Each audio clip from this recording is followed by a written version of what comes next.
what we want to do is just think through where disruption is coming. We want to think through where we're stymieing ourselves and bring in new processes, bring in new methodologies to help alleviate those challenges. Where I'm kind of shifting my thought and shifting how I talk to people from innovation to transformation is we want it to be enduring.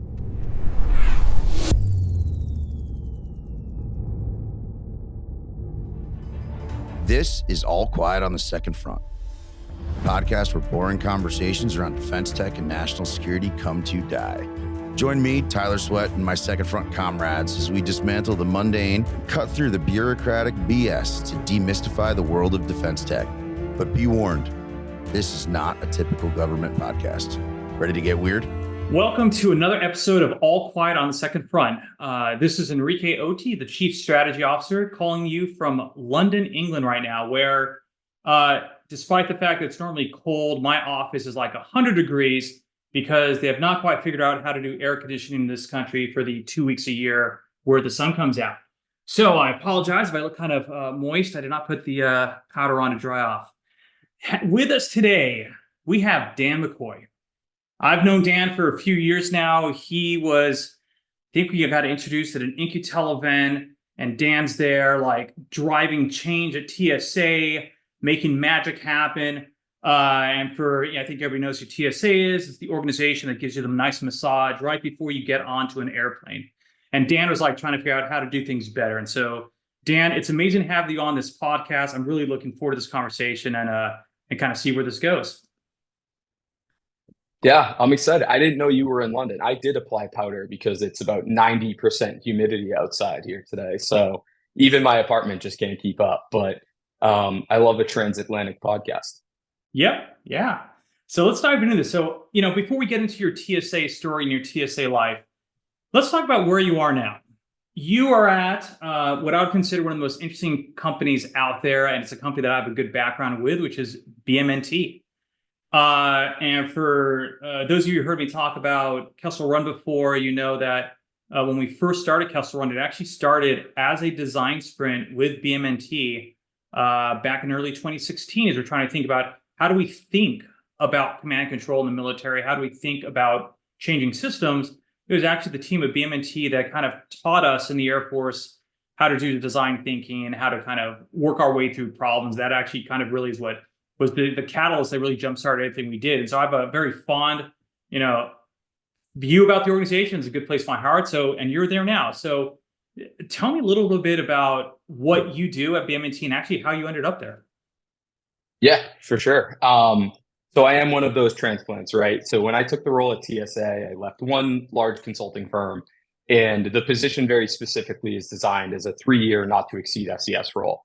A lot of great reasons for that. There's a lot of reasons that make that hard to kind of navigate within TSA, but that was how the position was set up. I always knew that I was going to have to find a new home once I was done with my tenure at TSA, hoping to make as much impact as I could. And BMNT was a natural fit. When we were developing the TSA kind of operating model using the innovation pipeline for BMNT, when we were starting the early drafts of what became the TSA innovation doctrine, BMNT was right there with me. Kind of an easy lean on to say, where has this worked before?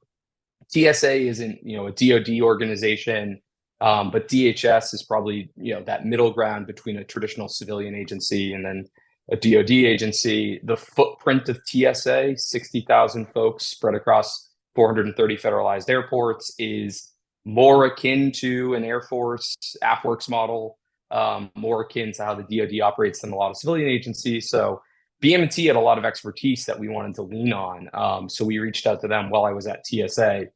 After leaving, I did a little soul exploring, figure out where I wanted to fit in. I think Steve Blank says it really well. There's a risk tolerance between being an entrepreneur and an entrepreneur. And I thought that I had that risk tolerance to say it's time to go from intrapreneur to entrepreneur. I don't know if I do. I'm still testing that model out. But right when I left, I was in conversation with BMNT really to say, we want to drive new growth.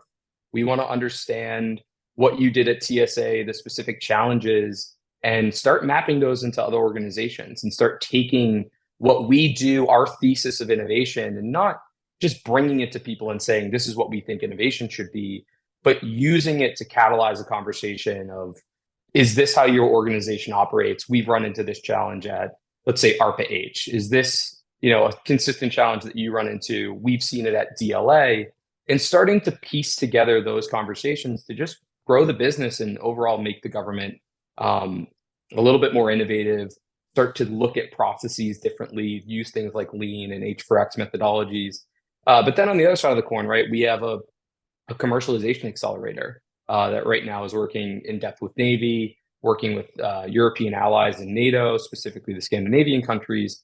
That's just another additive factor to say, we're focused on not just innovation as a word in government. We actually try to use transformation more, but how do you actually accelerate change in government? How do you prioritize and think like a startup on product market fit and mission model fit to really make impact and change and be problem centric? So I kind of ended up here because I was a natural spokesperson for getting this somewhat right.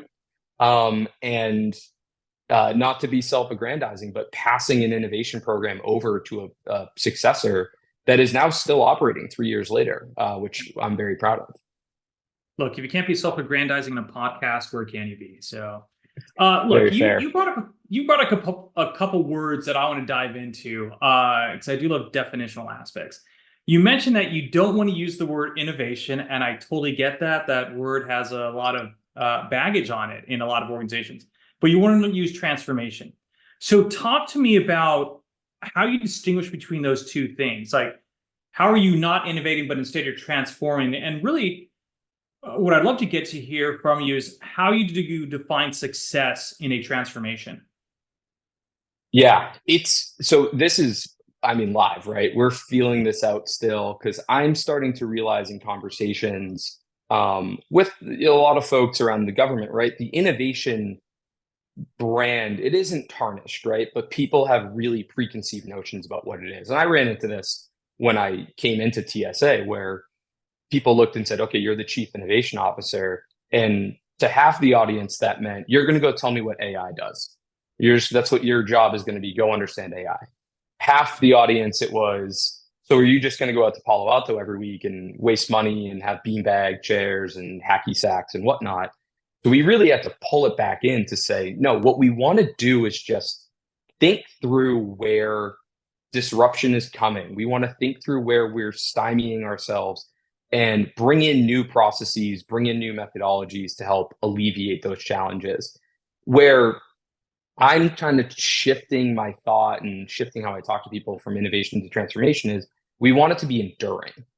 It needs to start somewhere, but the way that when I was at TSA and now kind of within BMNT have seen innovation transformation versus transformation is, are you ingesting those processes into the broader parts of the organization?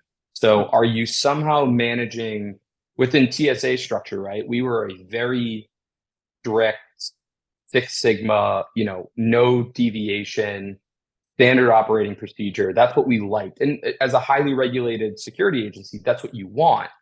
How do you create that opportunity where innovations, really spurs with creativity and diversity and fluctuation and testing, trial and error? How do you make that possible in one organization? I would say is the start of an innovation program. Transformation is when you're taking those products from the innovation team and bringing them into the execution arm. It's taking the methodologies that work in the innovation team and then moving them over. So one thing at TSA, if you look at all the work that's being done with Apple and all the work in biometrics, that started with an innovation process that a team in requirements capabilities analysis came up with, which was to really leverage CRADAs, use cooperative research and development agreements to get industry's input to something. The transformation is now when you move that into the traditional way that we think about doing things. This isn't an abnormality. We're not doing this as a one-off. We are working into the way that we operate this new process, and we're building execution capabilities around it. So that's where I think about transformation, is taking the elements of an innovation org that they've tested, they've proven, and then moving them into being the standard operating procedure. Steve Blank sometimes calls this Appendix A, developing those ways of you get a new authority, you get human capital to acquiesce to a weird request, and then you lock that in and say, this is how we operate from now on. That to me is transformation. I completely agree with you on that. It's something I've been talking about recently as I talk with military audiences, especially, is like innovation. Again, you're right, it has a bad rap. It's sticky notes, it's beanbag chairs, it's whiteboards, it's military members not wearing uniforms. And that's all just kind of the trappings of innovation theater. What really matters is, at least in the military concept, are you changing your con ops, your concept of operations, or are you changing your TTPs, your tactics, techniques, and procedures? If at the end of the day, you did not change the TTPs on how an operational unit did their mission, then the innovation really, not that it failed, because a lot of innovations, you try them and they may not work, and that should be okay. But you never went towards transformation, to use your terms. I'm over here in the UK, they use the term exploitation, which is such a weird word as a cyber operator myself, but they say you exploited capabilities. Like once it's now being used in the field, it's being exploited. And I think that's critical for those of us who've been dealing in this community for a while. It's like, there are successes and we should be touting those successes, but it's not actually success until the operational unit changes how they do their business. So yeah, I do like the fact that you guys are using that a transformation word. And that's exactly it, right? It's that, has this made an impact on somebody? And we talk about this being problem centric, right? Because that's the easiest way to frame it is, did you transition something that is now solving a problem? Yes or no? And there's ways to define that metric. It's funny that you use exploit. We always talked about insurgents. How do you create insurgents across the agency that are doing this? And we were told you can't really use that word.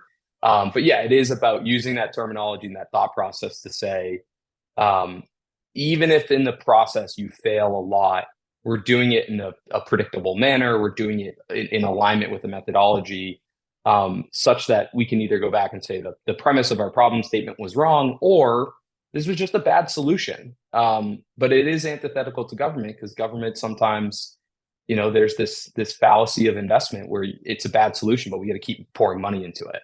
The innovation method says we had a bad solution. It's okay. We're still working on your problem. We're just not working on this exact solution.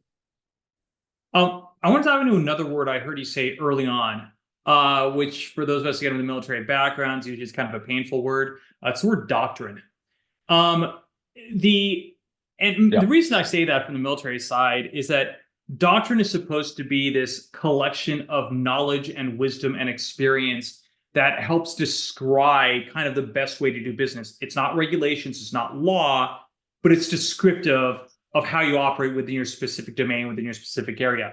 And you just used the word doctrine, which I don't hear very much outside of the military construct. So talk to me about, what is your TSA innovation doctrine? I'm excited about what it is you guys actually wrote. You did the framing that I had to do for probably 2 or 3 years when I was describing what the TSA innovation doctrine was, because it was getting people to understand. They would say, well, why don't you just write a strategy? What's our innovation strategy? And we'd come back and we'd say, well, number one, strategies have to go to OPM to get signed off, or OMB to get signed off. And we don't want to go through that process. So we're not going to call it a strategy. Well, why don't you call it a roadmap? Well, again, a roadmap has the specific requirement, and also roadmaps generally are out of date by the time they're published. There's been some technical change.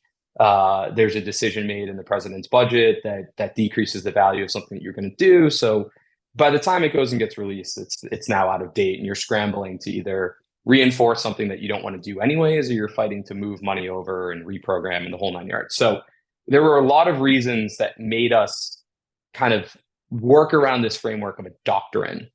But what you just said, right? It's not a standard operating procedure. It is not a how-to guide. It is not a step-by-step process to say, if you have an idea, start with step A. It was a collection of observations, either from the startup market, from existing, really creative and innovative companies like Netflix and Apple and Tesla. And then it was what we saw and tested within TSA is actually working, that we brought together and said, this isn't going to be in a TSA, right? It's the officers work on an SOP. It's a very standard, if this, then this, if this presents itself. We couldn't do that but we needed to provide some type of guidance to say, if you bring these practices to work, if you think in this methodology, in this framework, you will naturally become an innovation agent within the agency. We needed to go out and find those. We needed to test them within TSA, and then we needed to publicize them, get on a roadshow, talk about how to implement them, and then start talking about the successes. Where we started initially in probably late 2020 was this idea of a culture document. So we put out a survey in TSA. We did a lot of internal discovery and asked folks at headquarters, the field, and right, this is the peak of COVID where really TSA is incredibly disrupted. So we're asking, where are you innovating around this problem? Where are you seeing opportunity to make change? How are you thinking about innovation? And I still, to this day, it was one of those, I was so naive in what I thought I was going to get back. 90% of the responses back that we got were, we don't innovate. We're not allowed to innovate. I don't know what you mean when you say innovation.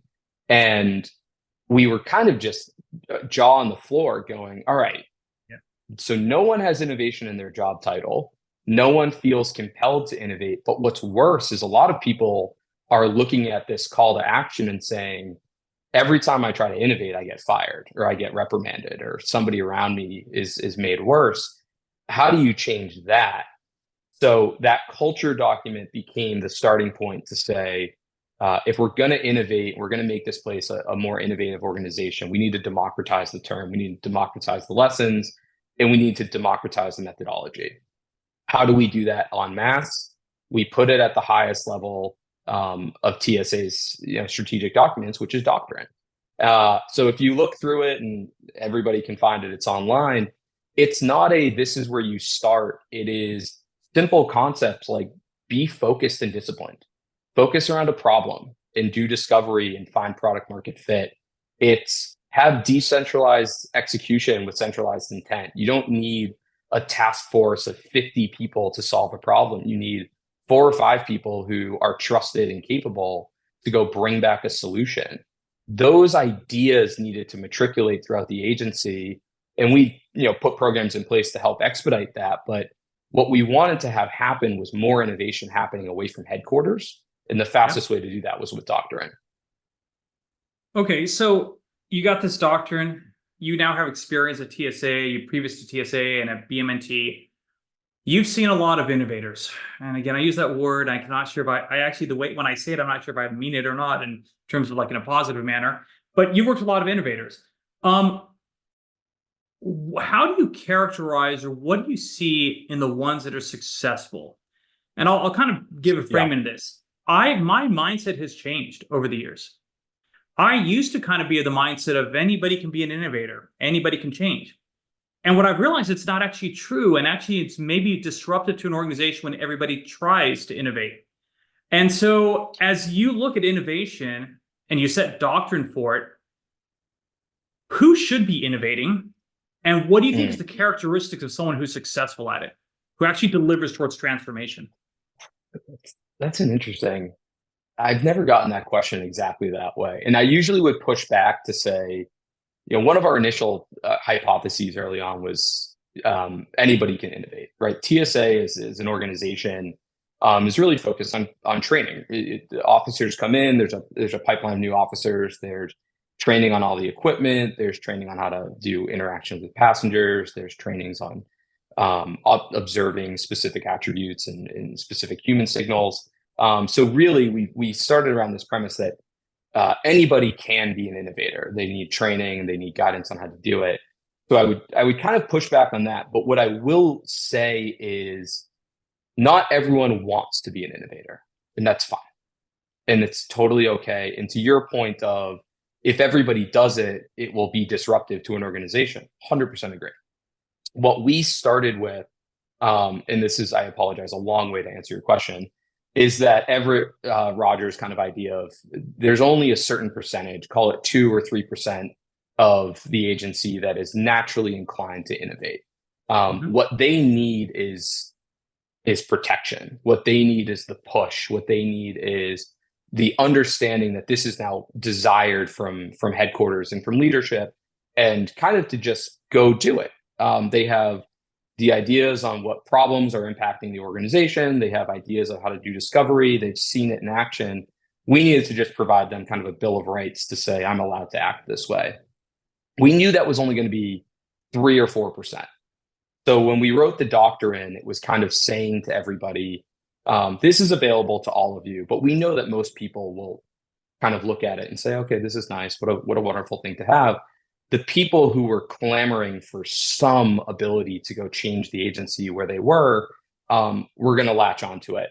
Where we really benefit in TSA, though, is it's a 60,000 person organization. There's 430 airports. If 2.5 to 5% of your organization are innovators, the vast majority of them don't sit at headquarters. They're not in the DC area. They're at the airport. They're all over the country. And we wanted to activate those people to say, here's how we think you innovate where you are. And here's the tools and the guidance and things that we're going to do to help you out. So that was kind of our first thought process, was we need to activate the people already inclined to go be innovators, if that makes sense. It does. I want to ask you about a complexity of that, which is, as you just mentioned, TSA is distributed, hundreds of airports. Most of your employees are not in the headquarters, they're out in the field. But you mentioned earlier that as a law enforcement security organization, there's very clearly defined guardrails, clearly defined processes. There's like, in a lot of cases, there's no room for error.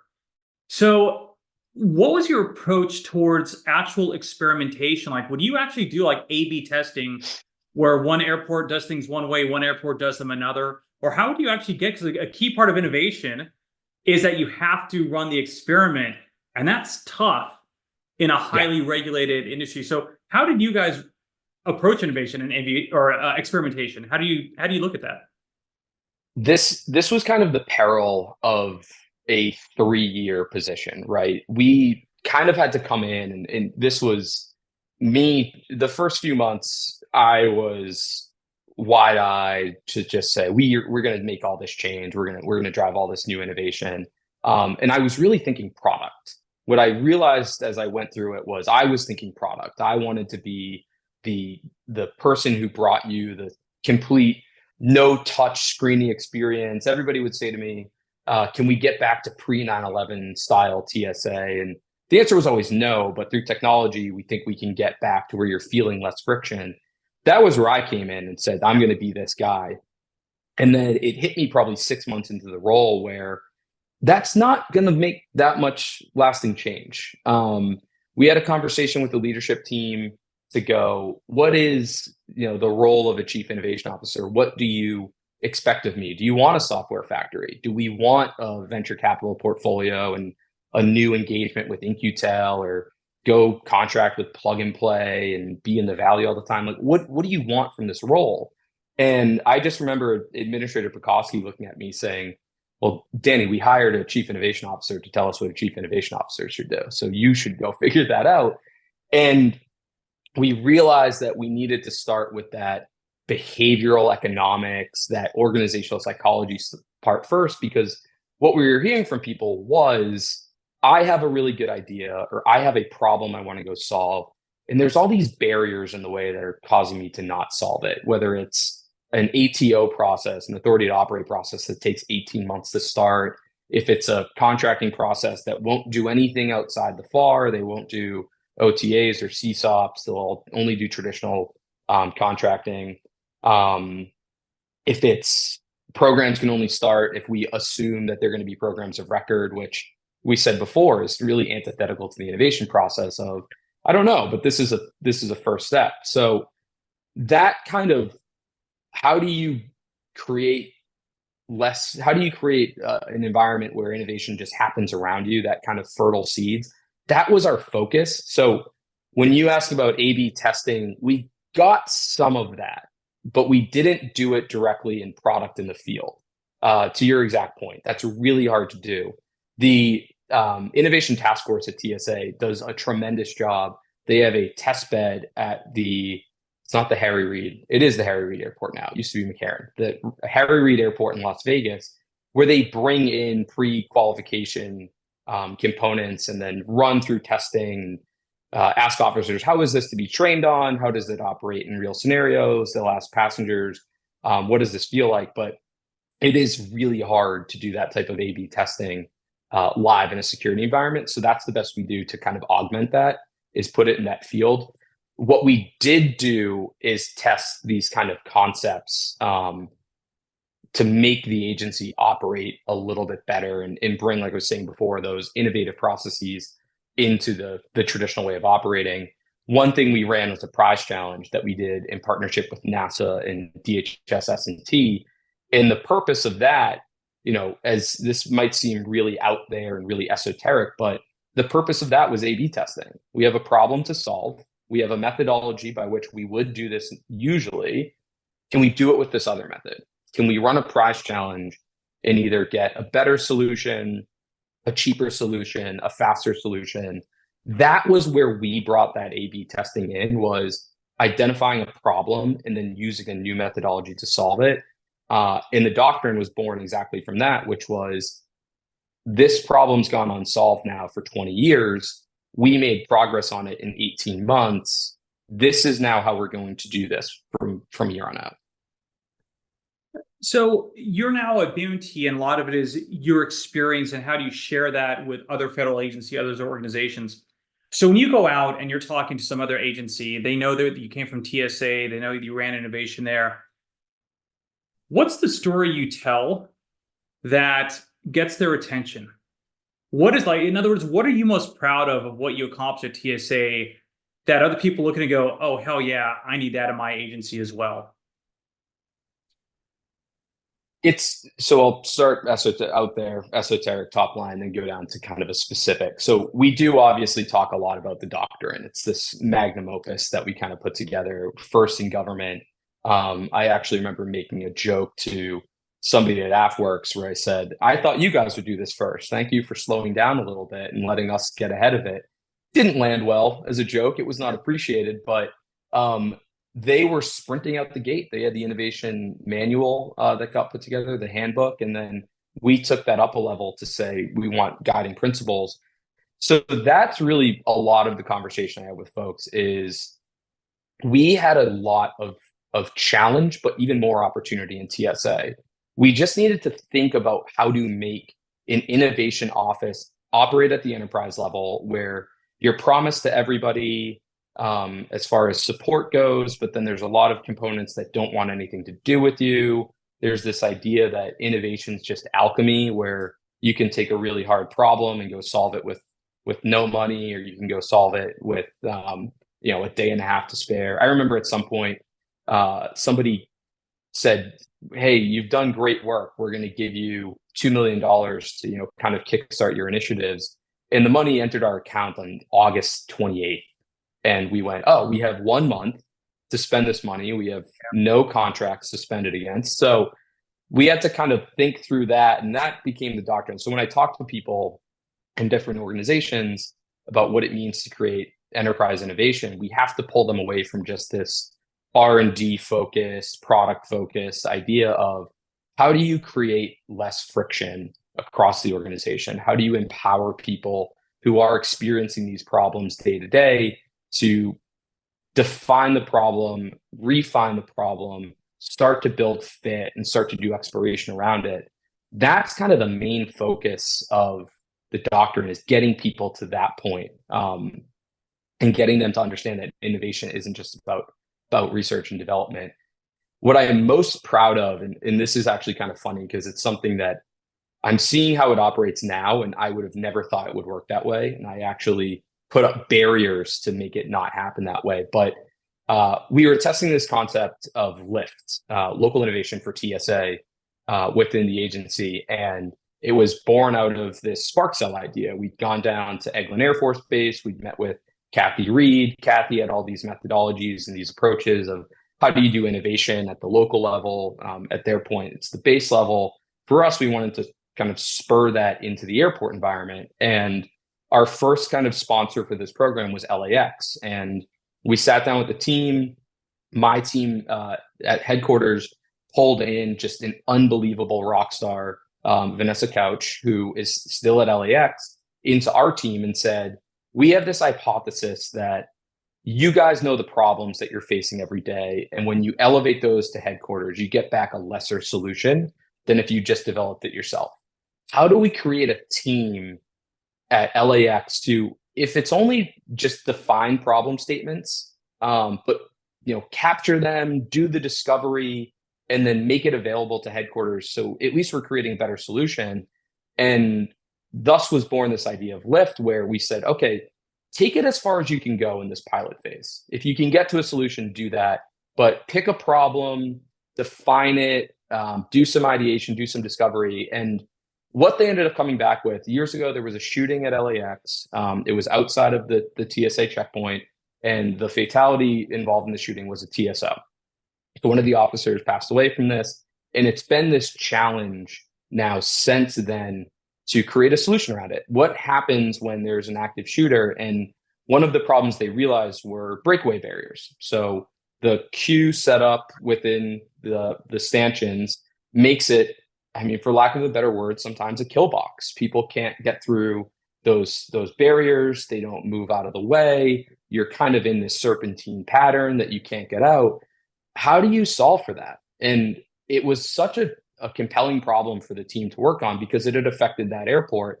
And what they did was just truly amazing. They took the design thinking training that we put them through. They took the methodologies and the practices that we'd gone over for a few months. And I'd say within 6 weeks, they had designed a 3D printed CAD diagram of what a breakaway barrier would be. So think saloon doors. And they had coordinated with the LAX CEO, the team that manages that part of the airport from the real estate perspective. They coordinated with the local law enforcement team that manages the K9 units. They talked to the TSA leadership, the federal security director. They had talked to the fire chief for Los Angeles County, who has to sign off on it. And they, within a matter of months, had 3D printed multiple versions of this to go bring them in to have all of these groups sign off on it.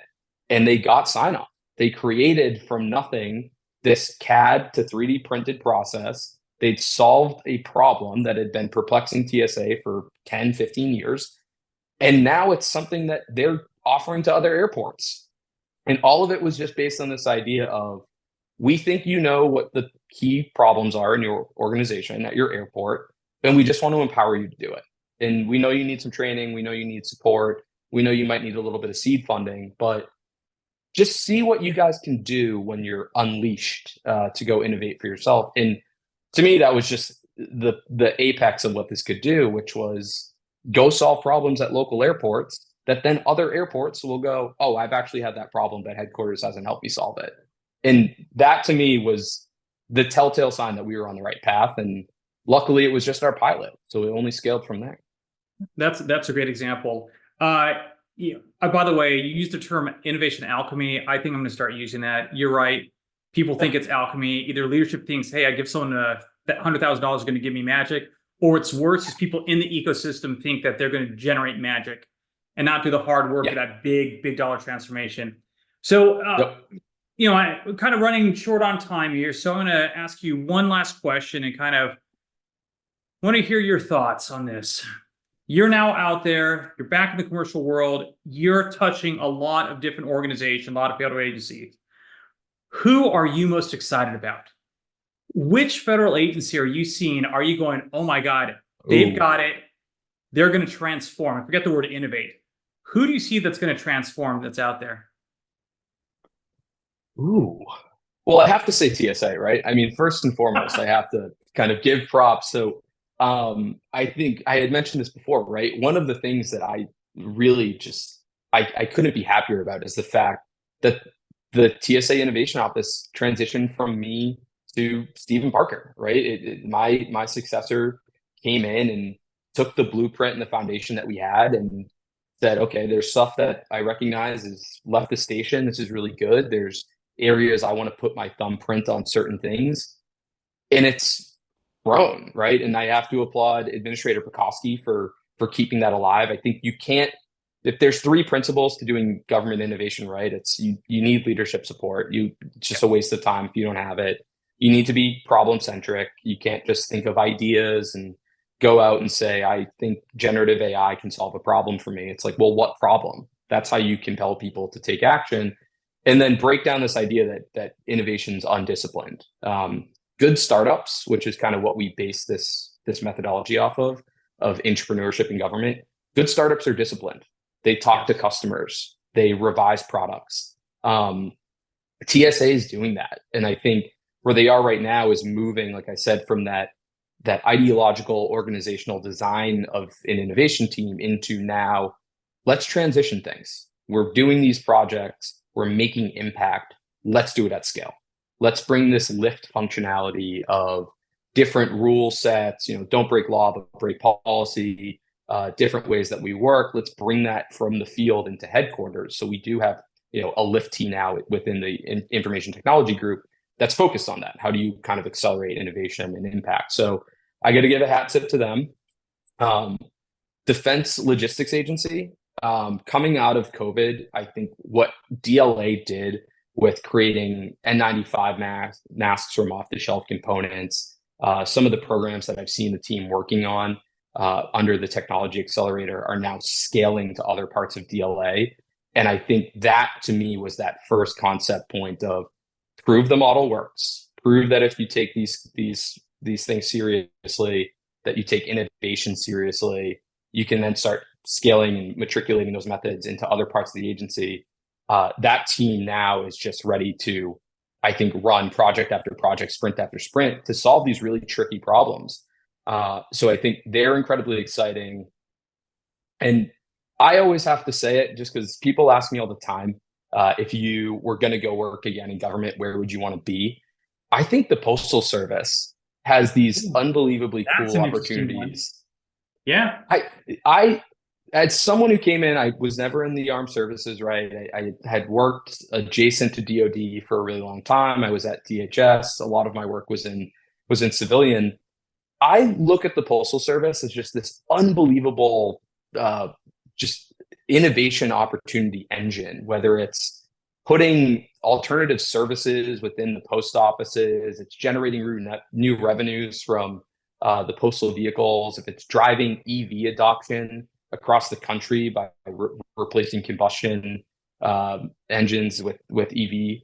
And the team there just, I think, quietly does these really cool pseudo-commercial, pseudo-government projects that they don't get the credit for. They're just these great ways of making government operate better, and making their organization operate better, that to me are really exciting. And I don't really see them slowing down, but they never really get the applause I think they're deserved. Look, I appreciate your loyalty to TSA, but it sounds like you've just thrown your hat in the ring for a leadership political appointee role in the Postal Administration. So we'll find out. Whether it's doesn't matter which administration comes in, it's going to be a new administration.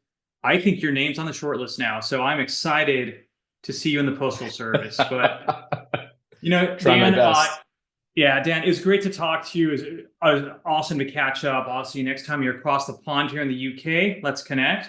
But no, just thank you for coming on the show. Thank you for taking the time to talk with us. And you are it's awesome to see someone like you that has dedicated so much of your time to try to make positive change. It's great. We need more people like you in the government. I appreciate that and echo the sentiment back your way. I know you guys are doing some tremendous work with your clients. Hopefully TSA being one of them very soon. Hopefully. Thanks a lot, Dan. Appreciate it.